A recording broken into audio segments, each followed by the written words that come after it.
Hello generals. After long grinding for the AFT-10, is it worth it or not? Let's find out in this video. Now the vehicle itself, it has 26,000 HP, 72 speed, and the reverse speed 27, and the whole rotation 41, and the third rotation 36, and this is a little bit bad. It should be over 40. Now the vehicle itself, has HJ-10 missiles, almost 18,000 damage, 1,400 millimeters of penetration. This is the unique thing about these missiles, and the explosion damage 6,240. The model damage is 3,500. This is really decent, really amazing about the missiles. The vehicle itself, it's just good enough. It's not super, not so much reliable. So I have tried to use it in a couple of battles, but the problem it's, I don't know, there is something missing in this vehicle. I don't know what is it. I don't think it will get nerfed or something like that, because it's just good enough. Now the upgrade, of course I have upgrade all the MK1, but the important one is the missiles and the combat control, camouflage net, and the automatic fire extinguisher. These are the most important things for the MK1. The MK2, this one is really important. Optical, I don't know what was the name, and this one optical. The other, those two, because it gives you more range. Because this vehicle is good for stationary targets at long distance. These first MK3, these two are the most important. The first one, it's not reload between the missiles, but reload for the whole clip. So after you fire all the 8 missiles, it will be less reload time. It's decent. It's really nice. The drone itself, if you upgrade it, it's not gonna make the missiles more stronger. It's only gonna give you more control, so you can move it away from your vehicle much more. So it's not really worth to upgrade it. The drone has 4 missiles. Let's test the missiles. We will not fire the missiles on the Bradley. I will tell you why. We'll test it for something else. We fire the first missile. The drone itself, I have tested, and I'm pretty sure that the drone will fire or it will lock the target at 400 meters from the drone. Because the meters over here right now, it's the distance between the vehicle, the enemy vehicle, and your vehicle. It's not the distance between your drone and the enemy tank.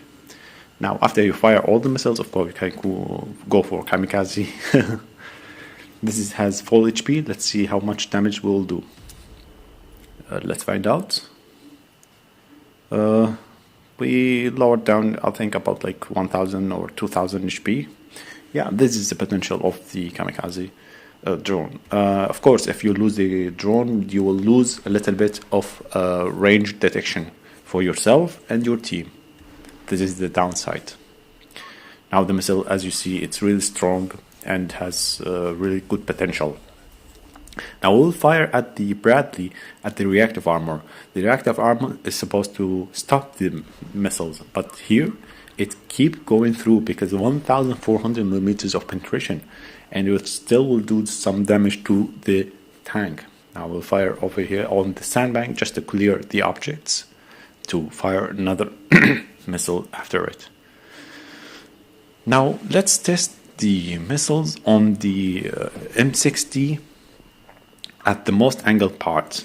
Now it should make damage, of course, because it's almost 300 millimeters of armor. It's not 1,400. There is no way it's going to be 1,400, but it will do really low damage and will not penetrate the tank. That is why, because you don't know how the ammunition works. You need to watch the ammunition video so you understand how the shell works. Here we'll fire at the ammo rack of the pen sitar, but it doesn't destroy the ammo rack because only 3,500 it's good, but it's not so much gonna be ammo-racked. You need about like 4,000 to make it more reliable to ammo-rack vehicles. Now we will fire here at the upper plate of the M60. It has like 350 millimeters, I think, of armor. It should make full damage, right? But it will not do, because these missiles are heat missiles. Heat missiles need a flat target. Let's fire to make sure. As you see, 264, 8,000. This is the damage, and it should make more than that. Like here, 18,000 or 19,000, something like that, right?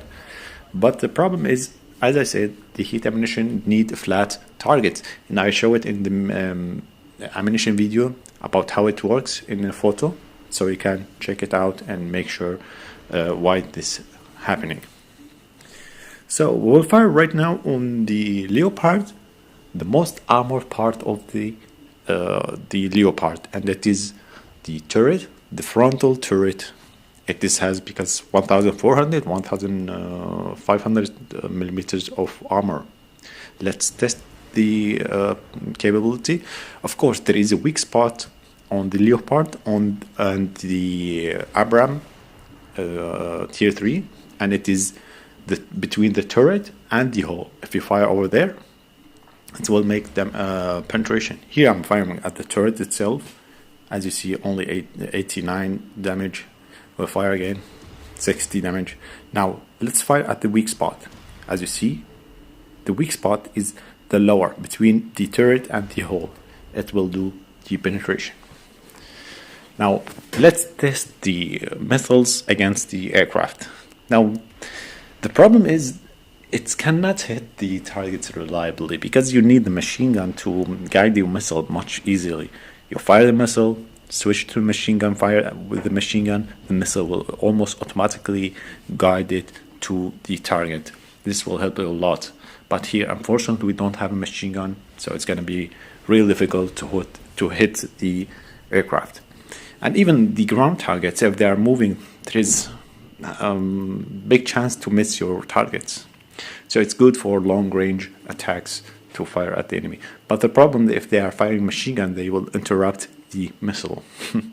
So it's not really good vehicle, or to rely on it a lot. Let's see the armor. Of course, the armor, paper armor, 25 millimeter, but it has 50% damage reduction, and we talk about that in another video. The ammo is the missiles. Of course, if you fire at the missiles, it will be armor-racked. As we say, 50% damage reduction, and we know about that. See you next time. Bye bye.